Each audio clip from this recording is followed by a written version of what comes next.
Hello all. I hope all of you are waiting for me to provide you some important questions.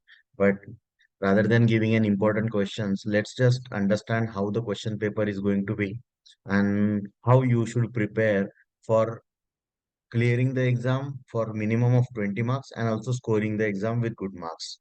So basically, I think today's video should be uh, in local language. So I will be transferring myself on Hindi language so that everyone will be able to understand the video and plus it should be somewhat little friendly one. Okay तो आज ये discuss करते हैं कि जो paper है आपका उसमें अच्छे से अच्छा स्कोर कैसे कर सकते हैं। तो इम्पोर्टेंट पॉइंट्स तो मतलब ऐसा नहीं है कि डायरेक्ट पेपर में जो आने वाला है वो हम बता सकते हैं आपको। बट यस एक आइडिया दे सकते हैं, रफ आइडिया दे सकते हैं कि कैसे एक पेपर होगा और आपने किस चीज पे ज्यादा फोकस करना चाहिए और किस चीज पे थोड़ा बाद में फोकस करना चाहिए। लाइक अगर आपके पास 2 दिन है तो पहला 1.5 दिन या एक 1.5 डे आप किस चीज पे इन्वेस्ट करो, एक्सेलेंसी प्राप्त करो किसी एक एक या दो तीन टॉपिक्स पे, यूनिट्स पे, और बाद में फिर स्कोर के लिए दूसरे यूनिट्स की तरफ जाओ। तो चलो देखते हैं कि क्या पैटर्न हो सकता है। तो क्वेश्चन पेपर फॉर्मेट तो आपका जैसे कुछ पेपर्स आए होंगे पहले भी, तो पहला क्वेश्चन टोटल 6 क्वेश्चन रहेंगे और टोटल 6 क्वेश्चन में आपको 6 क्वेश्चन में आपको क्या रहेगा कि एक पहला क्वेश्चन, चलो देखते हैं कि क्या हो सकता है पूरा पेपर। तो टोटल 6 क्वेश्चन रहेंगे और उसमें पहला क्वेश्चन रहेगा कि 2 मार्क के क्वेश्चंस रहेंगे और बाद में क्वेश्चन 2 to 6 आपके 8 मार्क के क्वेश्चन रहेंगे। सो इस पे आपको थोड़ा फोकस करना है और सोचना है कि अगर टोटल क्वेश्चन नंबर 1 में आपको 2 मार्क के टोटल 8 क्वेश्चंस मिलेंगे जिसमें से आपको कोई 5 सॉल्व करने हैं। तो ये सोचो कि हमारे पास यूनिट्स कितने हैं और कितने क्वेश्चंस हर यूनिट पे आ सकते हैं। और यही चीज क्वेश्चन 2 to 6 में भी क्या होता है, तो उसमें मोस्टली हर सब्जेक्ट टीचर या हर पेपर सेटर आपको एटलीस्ट एक और का क्वेश्चन तो भी देगा। कोई उसमें 2+6 का भी कॉम्बिनेशन रख सकता है, कोई 8 और का भी दे सकता है, कोई 4 4 4 के 3 क्वेश्चंस बना के सॉल्व एनी टू भी बोल सकता है। तो अल्टीमेटली 8 मार्क का एक क्वेश्चन होने वाला है जिसमें आपको और तो पक्का मिलेगा। तो मेरे तरफ से तो मुझे लगता है कि हर कोई पेपर सेटर या जो भी आने वाला क्वेश्चन पेपर है तो आपको 8 8 मार्क के प्रिपरेशन के हिसाब से जाना चाहिए, क्योंकि जो क्वेश्चन 6 मार्क के लिए फ्रेम होने वाला है वही 8 मार्क के लिए भी फ्रेम होगा, या 5 मार्क का क्वेश्चन ही 8 मार्क के लिए फ्रेम होगा। बस आपको देखना है कि कितने इन डिटेल में लिखना है। तो प्रिपेयर तो 8 मार्क के हिसाब से ही करो। उसमें ये मत सोचो कि 5 मार्क के लिए मेरे को इतना लिखना है तो उतना पढ़ूंगा। देखो कि 8 मार्क का ही प्रिपेयर करो। अगर क्वेश्चन कम मार्क्स के लिए आता है तो बेस्ड ऑन द वेटेज और based on the specific question ask आप उसको अटेम्प्ट कर सकते हो। सेकेंडली, टोटल अभी आपको ये सोचना है कि पहले आपको 20 मार्क्स लाने हैं। तो जिन लोगों को पहले ही टीए में 20 मिल चुके हैं उन लोगों ने सबसे पहला टारगेट तो 20 का डिस्कस करना है। और अगर कुछ लोगों का नहीं हो रहा होगा 20 मार्क्स इंटरनल में, तो उनको तो उनका मिनिमम जितना है वो +40 का टोटल होना चाहिए 100 में से। और मोस्टली मैं सोचता हूँ कि जिन लोगों को 20 या 30 मार्क्स के आसपास आ गए हैं बीडब्ल्यू के इंटरनल में, तो ज्यादा से ज्यादा आप स्कोर कर सकते हो। 40 45 मार्क्स तक भी स्कोर कर सकते हो 50 में से। तो एक गुड अपॉर्चुनिटी है आपके पास एक अच्छा ग्रेड कवर करने का। तो ये था क्वेश्चन पेपर फॉर्मेट क्या होगा। चलो एक डिस्कस करते हैं कि इसका एनालिसिस कैसे किया जाए स्टडी के लिए, जिसके आप सबको इंतजार है। एक minute.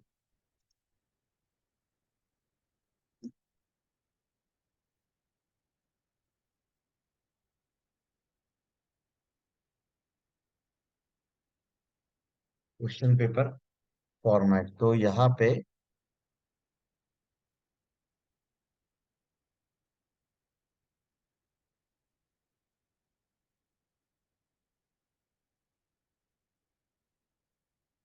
Question paper format analysis, तो आपको अभी सोचना है कि पहले क्वेश्चन में अगर 8 क्वेश्चन है 2 2 मार्क के, तो ये तो सोचो कि 2 मार्क के एटलीस्ट कोई तो 2 यूनिट होंगे जिसपे 2 2 क्वेश्चन पूछे जाएंगे। 6 यूनिट्स ही है अपने पास, तो पहले 6 क्वेश्चन तो 6 यूनिट पे आ गए, क्योंकि हर पेपर सेटर चाहेगा कि उसका वेटेज इक्वली डिवाइड हो। तो ये आपको भी पता है कि 2-2 मार्क का अगर क्वेश्चन आने वाला है तो हर यूनिट से एक क्वेश्चन तो कंफर्म आएगा, प्लस कोई यूनिट पे 2-2 क्वेश्चन आएंगे। तो अगर आपको, जैसे मान लीजिए अपना यूनिट नंबर 6 है जिसमें बहुत कम क्वेश्चन है, तो उसमें से 2 मार्क का कौन सा क्वेश्चन आने वाला है वो आपको ऑलमोस्ट पता हो जाता है। तो वैसे आप ट्राई कर सकते हो, क्वेश्चन 1 to 8, जो 8 क्वेश्चंस है पहले क्वेश्चन में, उसमें ज्यादा से ज्यादा, जैसा मेरे हिसाब से question number unit 2, 3 sorry unit 2, 4 और 5 पे में भी 2-2 क्वेश्चंस आ सकते हैं। बट यूनिट नंबर 1 पे आपको एक आध क्वेश्चन या आ सकता है, तो डिपेंड करता है पेपर सेटर पे। बट फिर भी ये तो कंफर्म है कि आपको 6 यूनिट पे 6 क्वेश्चन तो कंफर्म आने, जिसमें से 5 सॉल्व करने हैं।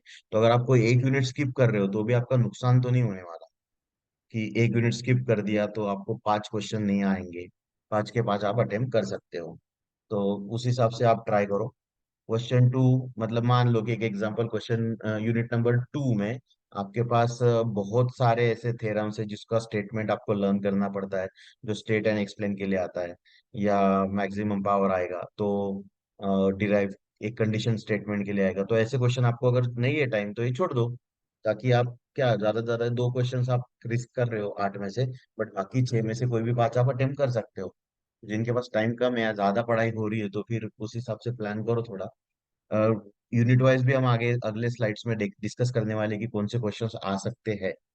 क्वेश्चन 2 to 6 में मोस्टली यहाँ पे मेरे एंड से तो मुझे लगता है कि 5 क्वेश्चन है, 2, 3, 4, 5, 6, और इसमें 8 मार्क को दूसरा और रहेगा 8 मार्क का क्वेश्चन। तो आप, जैसे मैंने पहले बोला कि 8 के लिए ही प्रिपेयर करो।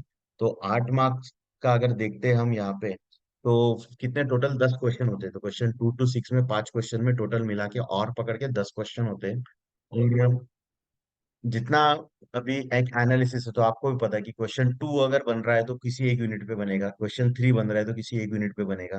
तो ऐसे अगर देखते तो 5 यूनिट पे 5 क्वेश्चन बनेंगे, तो कोई एक या दो क्वेश्चन कॉम्बिनेशन रहेगा 3 यूनिट्स का, मतलब 4 क्वेश्चन रहेंगे 3 यूनिट पे। बट बाकी के 3 यूनिट पे होल एंड सोल 3 क्वेश्चन बनेंगे, मतलब ए और बी। जैसे मान लो क्वेश्चन 2 में पहला और दूसरा दोनों और एक दूसरे को और है पहले यूनिट में से ही। तो इस तरह से थोड़ा सोचो कि क्या क्या क्वेश्चंस बन सकते हैं पहले यूनिट पे। दूसरे यूनिट में तो हर यूनिट का आपको ये देखना है कि और में क्या क्वेश्चंस बनेंगे, 8 मार्क के कितने क्वेश्चंस बनने वाले हैं और उसमें से आप कितने कर सकते हो। तो जैसे अपना 5वां यूनिट है जिसमें दो ही क्वेश्चंस बनते हैं और के, हमें पता है कि 8 मार्क्स के सिर्फ 2 क्वेश्चन बनते हैं, वो हम देखेंगे आखिरी वाले स्लाइड में कि क्वेश्चंस कौन से हैं। तो ये 2 क्वेश्चंस में से कोई एक तो आना ही है। आपका नसीब अच्छा रहा तो दोनों आ जाएंगे, और अच्छा नसीब रहा तो अलग अलग क्वेश्चंस में आ जाएंगे, और में रहा तो आपको कोई एक अटेम्प्ट करना है। बट अलग अलग क्वेश्चंस में आ गए, जैसे मान लो क्वेश्चन 5 में एक आ गया और क्वेश्चन 6 में, तो आपका क्वेश्चन यूनिट 6 ही आपको दोनों के दोनों 8 और 8 16 मार्क्स देता है। बट इसकी प्रोबेबिलिटी बहुत कम है क्योंकि weightage of unit 6 is little less, क्योंकि उसके कंटेंट बहुत कम है। तो जितना यहाँ पे दिखता है तो unit number 2, unit number 4 and unit number 5, इन पे मुझे लगता है कि आप लोगों ने जरा ज्यादा फोकस करना चाहिए 8 मार्क्स क्वेश्चन के लिए। जो कौन से क्वेश्चंस रहेंगे वो मैं आगे बताने वाला हूँ, बट उसके लिए आपको आगे का पूरा वीडियो देखना पड़ेगा।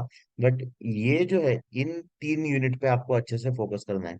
ये जो आधा घंटा आप मेरे ये वीडियो देख रहे हो, इस पे से आगे आने वाले क्वेश्चंस पे आपको पूरी डिटेल आइडिया आ जाएगी कि पूरा सिलेबस क्या है। और उसके बाद आपको समझ में आएगा कि ओके, इतना बड़ा सिलेबस है, मेरे पास सैटरडे का पूरा दिन है, संडे का पूरा दिन है, तो मैं कैसे पढ़ाई कर सकता हूँ और कैसे प्लानिंग कर सकते हैं। रहा सवाल यूनिट नंबर 4 और यूनिट नंबर 3 पे, तो सॉरी 3 और 6 पे, तो हमें पता है कि दो दो क्वेश्चन ही बन रहे हैं 8 मार्क के, तो उस पे ज्यादा स्ट्रेस अगर लेना है तो कैसे, मतलब एक कांस्टेंट क्वेश्चन हो जाते हैं। चलो देखते हैं कि हर यूनिट पे क्या क्वेश्चंस आ सकते हैं और कितना मुझे, अभी मेरे बोलने के अंदाज पे या इस पे आप कुछ एनालिसिस कर सकते हो कि कौन सा क्वेश्चन ज्यादा वेटेज का है, तो वैसे देखो। बट आगे आने वाले सारे स्लाइड्स पे मैं बोलूंगा कि सारे क्वेश्चंस इंपॉर्टेंट है, उसमें से कोई भी क्वेश्चंस रह सकता है क्वेश्चन पेपर में। और मैंने पेपर सेट किया रहता या नहीं रहता तो भी मैं डायरेक्ट आपको ये बोल नहीं सकता। तो जो भी है, तो कोई एक बाहर का भी पेपर सेटर आ सकता है, कोई भी पेपर सेटर अगर पेपर सेट करेगा तो क्या क्वेश्चंस हो सकते हैं, इनकी एक प्रोबेबिलिटी मैं आपको बता रहा हूँ अगले स्लाइड में।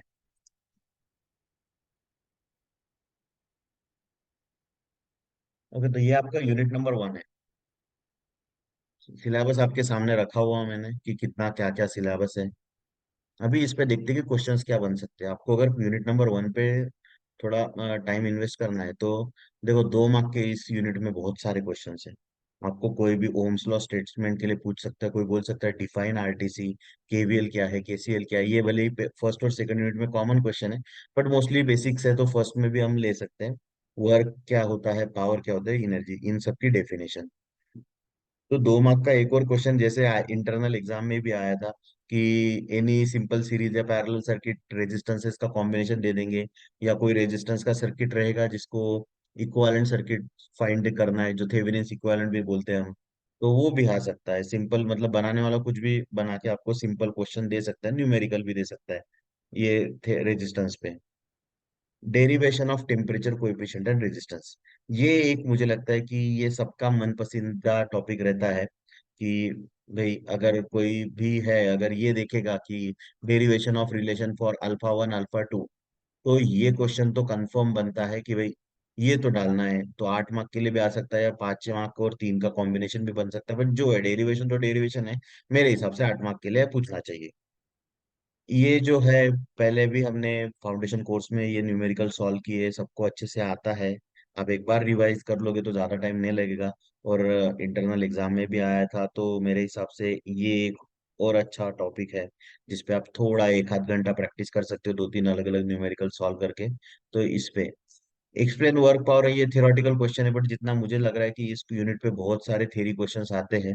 तो अगर थ्योरी क्वेश्चन ही डालना है तो इस क्वेश्चन से ज्यादा मैं डेरिवेशन ऑफ टेम्परेचर कोएफिशिएंट डालूंगा, या explain temperature coefficient in detail पे बोल सकता हूँ। तो ज्यादा मुझे लगता है कि ये दो क्वेश्चंस आप थर्ड और फोर्थ क्वेश्चन थोड़ा देखो, और ये फर्स्ट क्वेश्चन 2 मार्क के लिए। यूनिट 2 में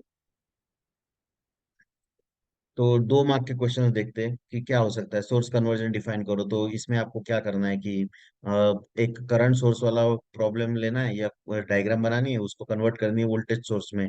तो current source in parallel with resistance is converted into voltage source in series with the resistance. तो ये सिंपल कैलकुलेशन, और अगर आप वैल्यूज डाल रहे हो तो उसका फॉर्मूला भी डाल दो कि कैसे सॉल्व किया।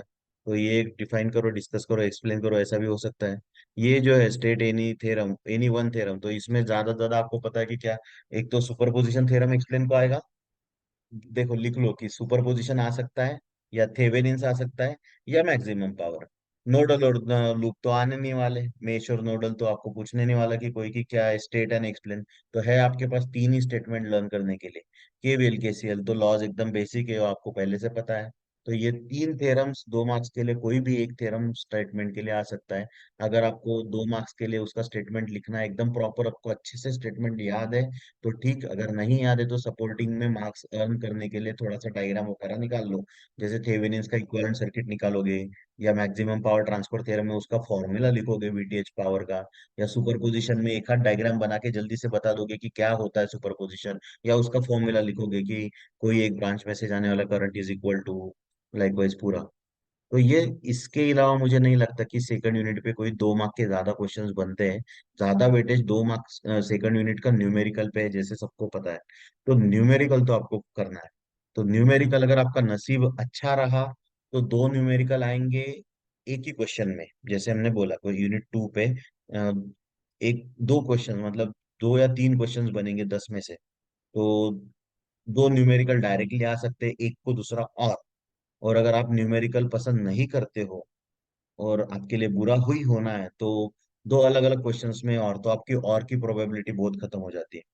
बट मैं जितना चाहता हूँ कि आप लोग न्यूमेरिकल अच्छे से करो, ताकि आउट ऑफ मार्क्स आपको मिलते हैं। और टाइम बहुत रहता है, पेपर में बहुत इजी क्वेश्चंस रहेंगे।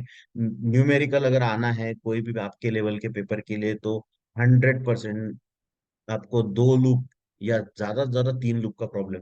तो आप 2 लूप का तो प्रिपरेशन अच्छे से कर ही सकते हो कि भाई एक साइड में एक सोर्स है, दूसरे साइड में एक सोर्स है, बीच में एक रेजिस्टिव ब्रांच है, इसको करंट लगा के मेश एनालिसिस करो, नोडल एनालिसिस करो, या थेवेनिन्स थ्योरम, या फिर सुपरपोजिशन। 4 ही तो टेक्निक आनी है आपको मेन। एमपीपीटी का तो आपको न्यूमेरिकल ज्यादा करना नहीं है। और तो 4 टेक्निक्स तो मुझे लगता है कि अच्छे से करनी चाहिए। ये क्वेश्चन है जो हॉट टॉपिक रहता है, जैसे मैं बोल रहा हूँ, derive the condition for maximum power transfer. अगर किसी को आपको न्यूमेरिकल कम देने हैं और थ्योरी पेपर में वेटेज रहना है, तो इस यूनिट पे ये सबसे पहला क्वेश्चन है जो कोई भी पूछेगा 8 मार्क के लिए, condition of maximum power transfer. तो आपको वो पूरा प्रॉपर डी बाई dt का यू अपॉन वी, मतलब जो भी रूल है वो लगा के अच्छे से डेरिवेशन पूरा कंप्लीट सॉल्व करना है। तो ही 8 मार्क्स मिलेंगे, along with the explanation, along with the circuit diagram।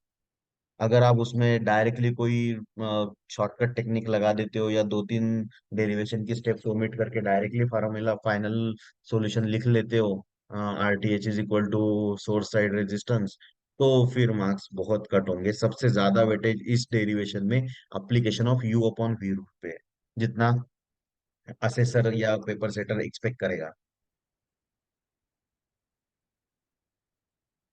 फिर न्यूमेरिकल तो आपको पता है, कोई भी एक न्यूमेरिकल आप लोगों ने चार चार मेथड से सॉल्व किया ही है। तो चारों मेथड तो वही है, मेश, नोडल, थेवेनिन्स और सुपरपोजिशन। तो मुझे लगता है कि उल्टा दो क्वेश्चन इस टॉपिक पे आने चाहिए, दो क्वेश्चन इस पे आने चाहिए, numerical of mesh and nodal. और प्लस ये आप लोगों ने सबने अच्छे से सॉल्व करने चाहिए और आउट ऑफ मार्क्स लेने चाहिए, 8 और 8 16 मार्क्स इसमें से ले डालो। और 2 मार्क्स का कोई एक छोटा क्वेश्चन आएगा। 20 मार्क आपके पासिंग का यूनिट ये पूरा हो जाना चाहिए, जितना मुझे लगता है। अगर किसी को थियरी क्वेश्चंस ही बनाने और न्यूमेरिकल नहीं देने, तो ये भी एक क्वेश्चन बनता है कि what are the steps involve in Thevenin's theorem. तो हमने देखा है ये कैसे आता है, ये आप सब लोग डिस्कस कर लो और अच्छे से कर दे। सारा वीडियो खत्म होने के बाद एट द एंड में वापस मेरे कुछ मेरे जो पसंदीदा क्वेश्चंस आपको शायद मैं बताऊंगा, तो आप उसको ऐसा नहीं कि taken as a granted, but consider कर सकते हो। ये है यूनिट नंबर 3। अभी यूनिट नंबर 3 में जैसे आपको सबको पता है कि इस यूनिट पे कितना टाइम इन्वेस्ट करना चाहिए। तो अगर कोई स्कोरिंग करने वाला बंदा है, तो सबसे पहले भाई यूनिट नंबर 2 करेगा, उसके बाद यूनिट नंबर 1 करेगा, फिर यूनिट नंबर 4 करेगा, फिर 5, फिर 3 और 6। क्योंकि 3 में थोड़ा वेटेज कम है और इजी है। आखिरी के पेपर के 3 घंटे पहले भी आपने अगर यूनिट नंबर 3 स्टार्ट किया तो आपका हो जाएगा, क्योंकि इसमें क्वेश्चन ही बहुत कम बनते हैं। तो इसमें क्वेश्चन बनने वाले state electric potential and define conductor और इंसुलेटर, इतने ही 3 क्वेश्चन बन सकते हैं। बाकी कुछ है ही नहीं। अगर किसी को खींचतान के पूछना है तो कोई बोल देगा कि भाई derive the relation for capacitance, तो मैकेनिकल फॉर्मूला जो बनता है कैपेसिटेंस का, मैन्युफैक्चरिंग फॉर्मूला एप्सिलॉन ए अपॉन डी, तो उसका एक्सप्लेनेशन आ सकता है शायद 2 मार्क्स के लिए। ये explain capacitance in series and parallel, तो सीरीज के लिए 2 मार्क्स का आ सकता है या पैरेलल के लिए 2 मार्क्स का आ सकता है। या फिर in detail total conversion along with this derivation वगैरह, तो ये 8 मार्क का क्वेश्चन जैसे आईएससी में भी 5 मार्क या 6 मार्क के लिए आया था एक बार, तो वो भी आ सकता है। ये है आपका सबसे बड़ा टॉपिक। तो मैं सोचूंगा कि अगर आपको स्कोर करना है और कम टाइम है, तो पहले आप यूनिट नंबर 4 को स्किप करो। यूनिट नंबर 4 बहुत लेंदी चैप्टर है, बहुत बड़ा चैप्टर है। उसमें बस दो तीन क्वेश्चंस लर्न करके जाओ, जिसमें आपको आया तो आया, नहीं तो नहीं आया। इसको आप और में भी थोड़ा बहुत ट्रीट कर सकते हो, बट आपके 8 मार्क्स रिस्क में जाएंगे, क्योंकि ये तो कंफर्म है कि यूनिट नंबर 4 पे एक क्लियर क्वेश्चन बनेगा 8 मार्क का। ठीक है, और अगर आपका नसीब खराब रहा तो 8 को 8 और ये पूरा एक सिंगल क्वेश्चन, जैसे मैंने पहले बताया कि 5 क्वेश्चन बनने हैं, 5 क्वेश्चन 6 यूनिट पे आने वाले। तो यूनिट नंबर 2, यूनिट नंबर 4 और यूनिट नंबर 5, ये 3 यूनिट्स पे कंपलसरी एक को दूसरा और ऐसा क्वेश्चन तो बनेगा, क्योंकि हर कोई चाहता है कि वेटेज आपका सेम रहे। तो ये बड़े क्वेश्चंस पे आपका वेटेज जो सीओ अटेनमेंट रहता है वो प्रॉपर आना चाहिए, ये हर पेपर सेटर का रूल रहता है। तो आपको सीओ अगर पता होंगे तो आप इसके हिसाब से जा सकते हो। तो यूनिट नंबर 4 पे थोड़ा बड़ा है यूनिट, तो सभी बहुत ज्यादा ज्यादा बड़े क्वेश्चंस है। बट इसमें भी कुछ की पॉइंट्स अगर देखें तो म्यूचुअल एंड सेल्फ इंडक्टेंस क्या है डेफिनेशन के लिए आना चाहिए, कोएफिशिएंट ऑफ कपलिंग डिफाइन आना चाहिए, फैराडेज लॉ, लेंज लॉ भी आ सकता है, आप इसको कंसिडर कर सकते हो। लेंज लॉ वैसे डायरेक्ट सिलेबस में नहीं है, but laws to define direction तो उसमें आ सकते हैं। State right and thumb rule, ये मुझे लगता है कि 2 मार्क्स के लिए आएगा ही आएगा, तो ये भी आप थोड़ा लर्न करके रख लो। ये तो सबको पता है कि भाई कुछ पढ़ना होगा यूनिट नंबर 4 में, तो सबसे पहले तो ये चार्ट का खोलो, comparison of electrical and magnetic circuit, कि भाई अगर आना है थ्योरी तो ये तो आना चाहिए। अगर ये नहीं आएगा तो डेरिवेशन ऑफ कपलिंग आएगा, कपलिंग ऑफ कोएफिशिएंट। तो ये दो टॉपिक्स, कंपेयर इलेक्ट्रिकल और डेरिवेशन ऑफ कपलिंग, ये तो आपने रट्टा मार लो अच्छे से। State various types of inductors and static, ये क्वेश्चन है जो अगर बनाना ही है जबरदस्ती, कोई ये नहीं मिल रही है यूनिट नंबर थ्री या फोर में कुछ कॉमन सब रिसेम्बलेंस आ रहा है तो ये बनेगा क्वेश्चन। न्यूमेरिकल हमने देखे, दो तीन न्यूमेरिकल है, वैसे ही स्मॉल सर्किट्स वाले, सिंगल सर्किट्स वाले, रिलक्टेंस वाले आएंगे न्यूमेरिकल, अगर आना है तो। और मैं चाहता हूँ कि वो आए और आप अच्छे से उसको आउट ऑफ मार्क्स लेके सॉल्व करो। बीएच कर्व का क्वेश्चन थोड़ा हॉट टॉपिक है, क्योंकि एक अलग टॉपिक रह जाता है जो आइडेंटिफाई करवाता है यूनिट नंबर 4 को क्लियरली सारे यूनिट से। तो अगर मुझे लगता है कि आपने अगर कम टाइम है तो सबसे पहले क्वेश्चन नंबर 3 करो, उसके बाद क्वेश्चन नंबर 5 करो, और उसके बाद क्वेश्चन नंबर 7 करो। अगर ये तीन हो जाते हैं और थोड़ा टाइम बाकी है तो ये थोड़ा तो रिकॉल करने को टाइम नहीं लगेगा। न्यूमेरिकल थोड़ा रिस्की काम है, बट देख सकते हो बाद में। ये है मेन को यूनिट जो आपको यूनिट नंबर 2 की तरह ही पासिंग मार्क्स देगा। तो जैसे हमने पूरा एक चार्ट बनाया था आरएलसी सर्किट्स का, तो सर्किट लैब के सिमुलेशन के टाइम पे भी मैंने वीडियो में चार्ट लगाया था कि भाई सारे छः के छः सर्किट्स आपके एक ही चार्ट में आने चाहिए। तो उस पे ये क्वेश्चन बनता है कंपेयर। वैसे तो कोई भी दो सर्किट्स आपको पूछ सकते हैं, बट जहां तक देखा जाए आरएल और आरसी एक दूसरे को क्या बोलते हैं, वो अपोजिशन देते हैं। तो जैसे एक लैगिंग है दूसरा लीडिंग है, एक दोनों पावर फैक्टर में भी बिटवीन 0 to 90 होते हैं, तो ये थोड़ा कंफ्यूज करने वाला पार्ट रहता है। तो मुझे लगता है आरएल और आरसी का कंपैरिजन आ सकता है।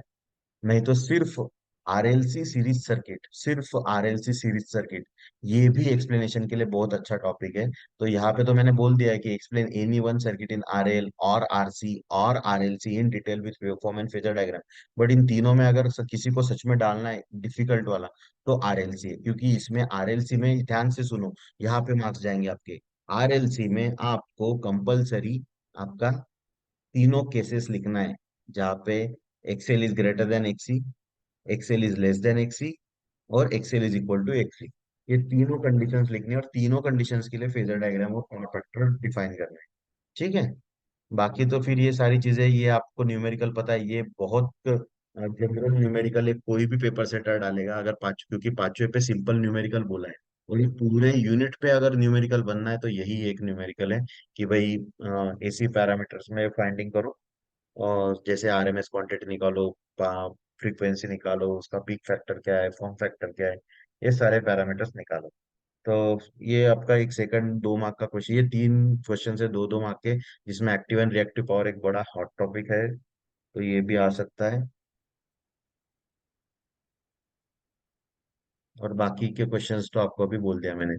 चलो नेक्स्ट यूनिट पे देखते हैं फिर। बात आखिरी में मैं आपको वापस बोल रहा हूँ कि सबसे आखिरी में मैं आपको बताने वाला हूँ वापस कि मुझे क्या लगता है कि आपने कौन से क्वेश्चंस एटलीस्ट लर्न करने चाहिए।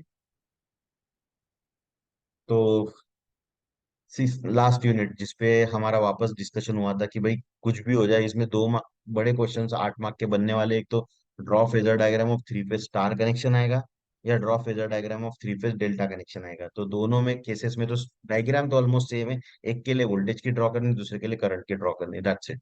और ये अगर रिलेशनशिप बोलते हैं पावर की, तो जो आपको पता है √3 VL/IL cos फाई हमने बोला है वो रिलेशन है। अगर ये ड्रॉ फेजर डायग्राम और एक्सप्लेन, ड्रॉ एंड एक्सप्लेन आता है फेजर डायग्राम, तो 8 मार्क के लिए आपको वो रेक्टेंगुलर का पैरेललोग्राम का डायगोनल जो रहता है उसकी मेथड के हिसाब से जो √3 का फैक्टर कहाँ से आया है वो भी एक्सप्लेन करना है। तो √3 फैक्टर जो like phase quantity is equal to √3 VL/√3, तो ये आपको एक्सप्लेन करना पड़ेगा। या IPH is equal to IL/√3, वो भी स्टार के लिए एक्सप्लेन करना पड़ेगा। तो ये चीजें ध्यान में रखो, मिस नहीं करना है, क्योंकि मार्क्स देके जाएगा ये यूनिट आपको। बाकी ये तीन तो बेसिक क्वेश्चन है। बैलेंस सप्लाई मतलब क्या, तो जिसमें फ्रीक्वेंसी सेम, वोल्टेज सेम, और फेज सीक्वेंस सेम, ये तीनों कंडीशंस अगर मीट होती तो बैलेंस सप्लाई बोलते हैं। थ्री फेज वेवफॉर्म आपको अच्छे से ड्रॉ करने, मैंने बोला था तीन अलग अलग कलर के पेन लेके जाइए। अगर आपको लाल पेन नहीं यूज करना है एग्जाम में, ग्रीन पेन यूज नहीं करना है, तो आपके पास ब्लैक पेन है, ब्लू पेन है और पेंसिल है, तो तीनों चीजें आप यूज करते हो तो अच्छे से आपकी डायग्राम बन जाएगी। तो ये थे 6 यूनिट्स। चलो अभी स्टार्टिंग से दिखा देता हूँ कि मुझे क्या लगता है कि आपने क्या क्या पढ़ने चाहिए। तो इसमें डेफिनेशंस में जितना लगता है आरटीसी और ओम्स लॉ, बाद में सॉल्व एंड एक्सप्लेन में ये कैलकुलेट इक्विवेलेंट रेजिस्टेंस, ये दोनों तो कंपलसरी बोल रहा हूँ। Derivation of temperature coefficient, MSCB का बिल का कैलकुलेशन, ये छोड़ सकते हो। बाद में सोर्स कन्वर्जन, ये तो जैसे इसमें मान लो थेवेनिस थ्योरम थोड़ा हॉट टॉपिक है। अगर यहाँ पे थेवेनिस आता है तो नीचे थेवेनिस थोड़ा डाउटफुल है आना, क्योंकि एक ही चीज पे बार बार आप नहीं पूछ सकते हो। और अगर यहाँ पे सुपर पोजिशन आता है तो यहाँ पे थेवेनिस आएगा। तो ये थोड़ा प्लानिंग करके चलो। तो जो भी है, अगर आप स्टेटमेंट लर्न कर रहे हो तो थेवेनिस और सुपर पोजिशन दोनों के स्टेटमेंट तो रट्टा मार ही लो। मेशर नोडल तो आपको पूछने से रह गए। मैक्सिमम पावर का आ सकता है कि क्या है, डिराइव कंडीशन ये तो कंपलसरी कर लो। ये करना ही करना है आप लोगों ने। न्यूमेरिकल का मैं आपके ऊपर छोड़ता हूँ, अगर रिस्क लेना है थोड़ा बहुत तो 8 मार्क्स से रिस्क में डालने हैं। तो और में अगर आ गया तो आपका नसीब अच्छा कि अगर दूसरे यूनिट का न्यूमेरिकल और ये यूनिट का न्यूमेरिकल एक दूसरे को और में आए तो आप इसका न्यूमेरिकल छोड़ सकते हो। तो दूसरे यूनिट का ट्राई कर सकते हो, थ्योरी को और आ गया तो और अच्छी बात है आपके लिए। बट अगर दोनों और इसी न्यूमेरिकल के आ गए तो फिर आपके 8 मार्क्स जाएंगे अगर सॉल्व, बट थोड़ा बहुत तो सॉल्व कर सकते हो। तो जितने स्टेप्स आते हैं अच्छे से एक्सप्लेन कर करके अच्छे से लिखो। और ये भी एक क्वेश्चन है। तो इस यूनिट में 1, 2, 3 और 4 करने चाहिए। ये आपके ओवरऑल रेगुलर प्रैक्टिस के ऊपर डिपेंड करता है। उसके बाद इस यूनिट पे तो मैं बोलूंगा ये सभी कर लो, क्योंकि ये दे ही जाएगा क्वेश्चन, कुछ है ही नहीं पूछने के लिए। और कंपलसरी यूनिट 3 पे तो कुछ ना कुछ तो पूछना ही है पेपर सेटर को। तो मुझे लगता है तीनों क्वेश्चंस तो कर ही डालो आप। इसमें पहला self and mutual coefficient of coupling आ सकता है। राइट हैंड थंब रूल या स्क्रू रूल, लेंज लॉ भी आ सकता है। कंपेयर वाला कंपलसरी बोल दिया मैंने पहले ही। इसमें म्यूचुअल और स्टैटिक वाला डेफिनेशन के लिए जैसे ऊपर वाला वो आ सकता है। कोएफिशिएंट ऑफ कपलिंग आ सकता है। डेरिवेशन, हाँ, इसका डेरिवेशन बहुत इंपॉर्टेंट लिखना है, पूरा के की वैल्यू। और वो लेस देन 1 रहा तो क्या है, और 0 to 1 रहा तो पुअर कपलिंग, परफेक्ट कपलिंग, वो सब एक्सप्लेन करना है अच्छे से। न्यूमेरिकल आपको पता है, 2 3 न्यूमेरिकल है, अच्छे से करो, उसमें से कुछ भी आ सकता है या वैल्यू चेंज हो सकती है। बीएच करो तो कंपलसरी आने वाला टॉपिक है। 5वीं यूनिट में draw phasor diagram for any one circuit, तो मुझे लगता है इसमें ज्यादा ज्यादा देखो, प्योर आर की तो नहीं आएगी। सिर्फ एक वेक्टर ड्रॉ करने के लिए नहीं आता है। प्योर एल के लिए भी नहीं आएगी, प्योर सी के लिए भी नहीं आएगी। आएगी तो आर एल आर सी या आर एल सी के लिए। तो मुझे लगता है सिर्फ अगर एक ही सर्किट पूछा है तो आर एल सी का ज्यादा आना चाहिए। वही यहाँ पे भी बोला था मैंने कि explain one circuit in detail है। इन डिटेल है तो आर एल सी आना चाहिए। आर एल आ गया, आर सी आ गया तो भी आप फिर आर एल सी अगर आता है तो यहाँ पे लिख सकते हो। रेजोनेंस का कंपलसरी क्वेश्चन है। एक्टिव एंड रिएक्टिव पावर आप करके लो। Compare series and R L, ये क्वेश्चन आपका एक हॉट टॉपिक है अगर आप न्यूमेरिकल पे ज्यादा डील नहीं करते हो, बट मुझे जितना पता है न्यूमेरिकल बहुत इजी चीज है। और ये वाला न्यूमेरिकल कैसा है ना, स्टेप वाला न्यूमेरिकल रहेगा। जैसे 8 मार्क के लिए 8 पैरामीटर्स ढूंढना है, तो 4 पैरामीटर्स भी आपको आते हैं तो 4 मार्क्स आ जाएंगे। ये सेकंड यूनिट की तरह नहीं है कि आप पूरा पेज भर के सॉल्व करोगे और एट द एंड अगर न्यूमेरिकल गलत होगा तो 5 6 मार्क्स गए, 2 3 ही मार्क्स मिलेंगे। इसमें आप जितना सॉल्व करोगे उतने मार्क्स मिलेंगे। तो ये न्यूमेरिकल तो करना चाहिए आपने। ये फाइंडिंग ऑल एसी पैरामीटर्स वाला, फ्रीक्वेंसी पीक वोल्टेज वगैरह तो ऐसे ही आ जाते हैं आप लोगों को। बसता क्या है, मेन है आरएमएस एवरेज भी कंफर्म है। फॉर्म फैक्टर 1.11 रहना ही है हर साइनोसॉइडल वेवफॉर्म का, तो फॉर्म फैक्टर भी वही है। बाकी क्या रहता है, क्रिस फैक्टर रहता है, ग्राफिकल रिप्रेजेंटेशन रहता है, तो आ जाएगा।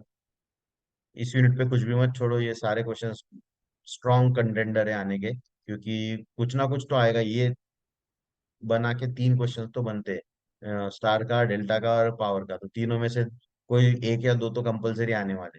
तो इसमें तो कुछ भी मत छोड़ो। सो मुझे यह लगता है कि मैंने बहुत सारे हिंट्स आपको दे दिए कि कैसे आपको पेपर के लिए प्रिपेयर करना है, किस टॉपिक पे ज्यादा फोकस करना है, किस टॉपिक पे कम फोकस करना है। न्यूमेरिकल का आप टेंशन ज्यादा लो मत। ज्यादा से ज्यादा 2 लूप का प्रॉब्लम आपको आएगा। एकदम वर्स्ट केस में अगर कोई रहा पेपर सेटर तो आपको 3 लूप का प्रॉब्लम आ सकता है। बट मुझे नहीं लगता कि उतना आना चाहिए आपके लेवल के लिए। ठीक है। So I wish you all the best. I wish you all the best luck. अच्छे से स्कोर करो पेपर में। और बाद में पेपर होने के बाद प्लीज मुझे कमेंट करो इस वीडियो पे कि पेपर कैसा गया। ये वीडियो आपके लिए हेल्पफुल था भी कि नहीं था, ये प्लीज बताओ। और अगर प्लीज आपको ये थोड़ा भी कंटेंट अच्छा लगता है तो प्लीज लाइक करो। Thank you.